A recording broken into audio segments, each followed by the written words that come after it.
Hello friends, welcome back to agri GP video channel. आज हम लोग ऑस्मोसिस के इंपॉर्टेंस के बारे में डिस्कस करेंगे। जैसा कि हम लोगों ने कल ऑस्मोसिस को डिस्कस किया था। ऑस्मोसिस में मैंने आपको बताया भी था कि जो मॉलिक्यूल्स हैं, पार्टिकल्स हैं, उनका जो मूवमेंट होता है from lower concentration to higher concentration, उसको हम ऑस्मोसिस बोलते हैं। किस तरीके से ऑस्मोसिस प्लांट सेल में होता है, इसको भी हम लोगों ने डिस्कस किया था। तो आज हम लोग डिस्कस कर लेते हैं कि जो ऑस्मोसिस है उसका इंपॉर्टेंस क्या है प्लांट सेल में।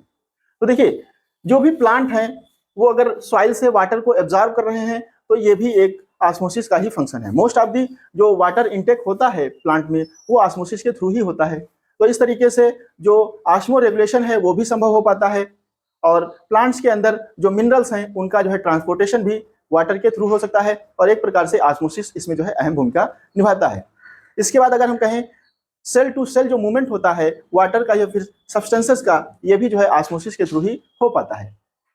इसके बाद अगर हम देखें तो जो सेल का एक साइज है वो मेंटेन रहता है ऑस्मोसिस के थ्रू ही, क्योंकि ऑस्मोसिस के थ्रू जब वाटर जो है सेल में जा रहा है तो उसका एक जो प्रॉपर शेप है, जो साइज है, वो मेंटेन हो पाता है ऑस्मोसिस के थ्रू ही।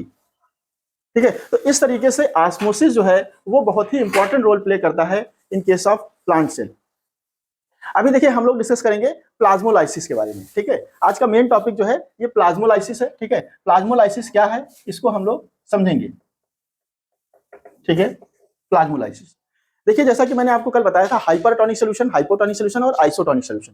हाइपरटोनिक सॉल्यूशन में आपने देखा था कि एक ऐसा सॉल्यूशन जिसका जो कंसेंट्रेशन है वो ज्यादा है in comparison to another solution. ठीक है, तो यहाँ पे मान लीजिए हमने जो है एक हाईली कंसेंट्रेटेड सॉल्यूशन लिया हुआ है जिसमें कि सॉल्यूट का जो कंसेंट्रेशन है वो बहुत ज्यादा है। हमने इसमें बहुत ज्यादा चीनी मान लीजिए डाल रखी है इस सॉल्यूशन में, और यहाँ पे अगर कोई सेल जो है हम यहाँ पे इस सॉल्यूशन में रख देते हैं तो होता क्या है कि इसका जो प्रोटोप्लाज्म है, जो प्रोटोप्लाज्म है इसमें श्रिंकेज होती है, इसमें जो है श्रिंकेज होती है। ठीक है, और ये अंदर की तरफ जो है श्रिंकेज शो करता है।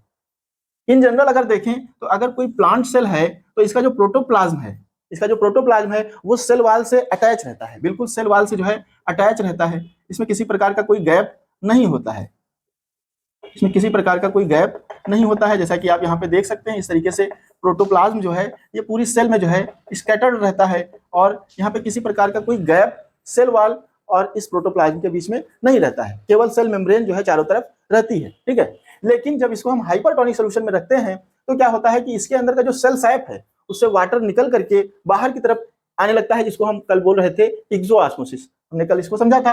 तो एक्सोऑस्मोसिस के थ्रू क्या होगा, इसका वाटर जो है ये बाहर आ जाएगा, जिससे कि इसका जो प्रोटोप्लाज्म है वो श्रिंकेज होने लगेगा। इस तरीके से आप देख सकते हैं कि जो प्रोटोप्लाज्म है ये कुछ इस तरीके से जो है श्रिंकेज शो करने लगेगा, इस तरीके से। ठीक है, इस तरीके से श्रिंकेज शो करने लगेगा। तो अभी आप देख सकते हैं कि यहाँ पे थोड़ा सा गैप हो गया है, सेल वाल और सेल मेम्ब्रेन के बीच में गैप हो गया है। तो इस तरीके के प्लाज्मोलाइसिस को हम बोलते हैं इंसिपिएंट प्लाज्मोलाइसिस। इस तरीके की कंडीशन को हम बोलते हैं इंसिपिएंट प्लाज्मोलाइसिस। ठीक है, इंसिपिएंट प्लाज्मोलाइसिस। लेकिन अगर ये बहुत ज्यादा हाईली कंसेंट्रेटेड सॉल्यूशन है तो कंटिन्यू अगर पानी निकल रहा है तो क्या होता है कि ये जो प्रोटोप्लाज्म है ये और ज्यादा श्रिंक हो जाता है, और ज्यादा कॉन्ट्रैक्शन इसमें हो जाता है। ठीक है, तो ये क्या होता है कि बिल्कुल जो है सिकुड़ करके बहुत ही छोटा हो जाता है इस तरीके से। और ये जो मोस्ट ऑफ द पार्ट है सेल वाल के बाद और सेल मेम्ब्रेन के बाद, ये क्या होता है कि बहुत ही इम्पटी हो जाता है। अच्छा, जब इम्पटी हो जाता है तो इसमें जो हाइपरटोनिक सॉल्यूशन है ये हाइपरटोनिक सॉल्यूशन इसी के अंदर एंट्री कर जाता है। और जैसा कि आपको पता है कि जो ये सेल मेम्ब्रेन है या फिर प्लाज्मा मेम्ब्रेन है ये सेमी परमिएबल होती है। तो यहाँ पे ये क्या करेगी भाई, यहाँ पे सॉल्वेंट तो एंट्री करेगा लेकिन जो सॉल्यूट है वो एंट्री नहीं करेंगे। तो क्या होगा कि ये जो हाइपरटोनिक सॉल्यूशन है, एक प्रकार से ये जो हाइपरटोनिक सॉल्यूशन है ये सेल वाल और प्लाज्मा मेम्ब्रेन के बीच में कलेक्ट हो जाएगा, जो भी स्पेस बन गया है उसी के बीच में कलेक्ट हो जाएगा। तो इस कंडीशन को हम बोलेंगे, इस कंडीशन को हम बोलेंगे प्लाज्मोलाइसिस। इस कंडीशन को हम बोलेंगे प्लाज्मोलाइसिस, क्योंकि इसमें जो प्रोटोप्लाज्म है वो श्रिंकेज शो किया हुआ है, एक बहुत ही छोटे एरिया में जो है वो जा करके रुक गया है। तो ये कंडीशन कहलाएगी प्लाज्मोलाइसिस। यहाँ पे जो प्रोटोप्लाज्म है उसका जो है लाइसिस एक प्रकार से हो गया है। ठीक है, अच्छा, अब इस सेल को अगर हम नॉर्मल सॉल्वेंट में रखते हैं, मतलब हम पानी में अगर रख दें, वाटर में रख दें, तो क्या होगा कि ये फिर से जो है टर्जिड हो जाएगी, मतलब जो प्रोटोप्लाज्म है इसमें फिर से पानी एंट्री कर जाएगा और ये फिर से जो है नॉर्मल कंडीशन में आ जाएगी। तो इस प्रोसेस को हम बोलेंगे डीप्लाज्मोलाइसिस। इस कंडीशन को हम बोलेंगे डीप्लाज्मोलाइसिस। तो जब नॉर्मल कंडीशन में फिर से आ जाएगी तो इस कंडीशन को हम बोलेंगे डीप्लाज्मोलाइसिस। अब ये जो प्लाज्मोलाइसिस की क्रिया है इसमें हम लोग इसको डिस्कस कर लेते हैं कि इसमें अब इंपॉर्टेंट इसका क्या हो जाता है, किस तरीके से प्लाज्मोलाइसिस और डीप्लाज्मोलाइसिस की जो क्रिया है ये इंपॉर्टेंट है हम लोगों के लिए।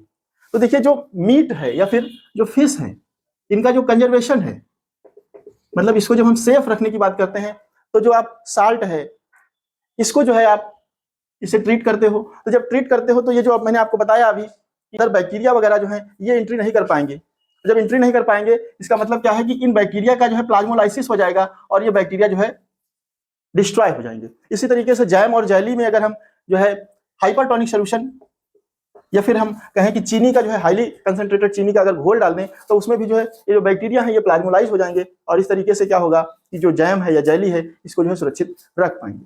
तो इस तरीके से प्लाज्मोलाइसिस भी एक इंपॉर्टेंट रोल प्ले करता है for conservation, for preservation of many materials और सब्सटेंसेस। तो आज के लिए बस इतना ही, मिलते हैं नेक्स्ट में। Thank you very much for listening to me.